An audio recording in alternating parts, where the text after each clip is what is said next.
My husband's Rolex was the only thing I had left of him. When I couldn't find it, my son said, "Stop whining, Mom. It's already sold. I needed the money for my trip." I stood in the kitchen holding the empty velvet box, and I didn't cry. I want you to understand that. I didn't scream. I didn't beg. I didn't fall apart. I just watched my son count a roll of cash on his dead father's chair, and I quietly noted the date in my head. Then I picked up the pawnshop receipt he'd left on the counter like it was a candy wrapper, and I called the number on it. The man who answered went very quiet when I described the watch. Then he said, "Ma'am, you need to come in. You really need to see what we found inside the watch." And in a few seconds, that watch stopped being a memory and became something else entirely. But to understand why I was smiling when I hung up that phone, I have to take you back 3 weeks to the day we buried my husband, Walter. Walter built everything we had with his own 2 hands. 30 years of contracting work, of waking up at 4 in the morning, of measuring twice and cutting once. He was the most careful man I ever knew. He never signed anything without reading it twice,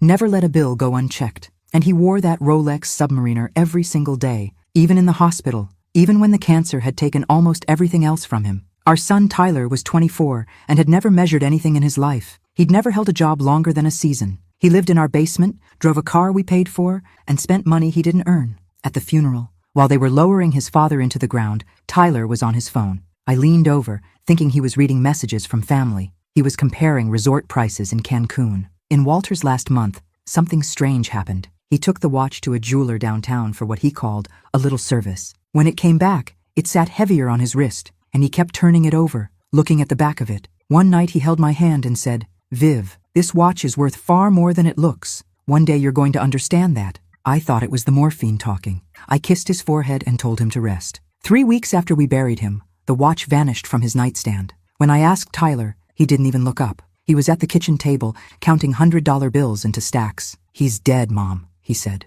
"What does a dead man need with a Rolex? I'm alive. I earned a little fun." And then he laughed. That laugh is the exact moment the cold came up through my chest, slow and quiet, and settled in for good. I didn't argue. I took the receipt and I drove to the pawn shop without a word. The man behind the counter was older, careful with his hands, the kind of man Walter would have liked. He laid the watch on a velvet pad, picked up a tiny screwdriver, and opened the back of it under his lamp. Then he stopped. He looked at me for a long second over his glasses, and he slid something small across the glass counter toward me. By the look on his face, I knew my son had just made the worst mistake of his life.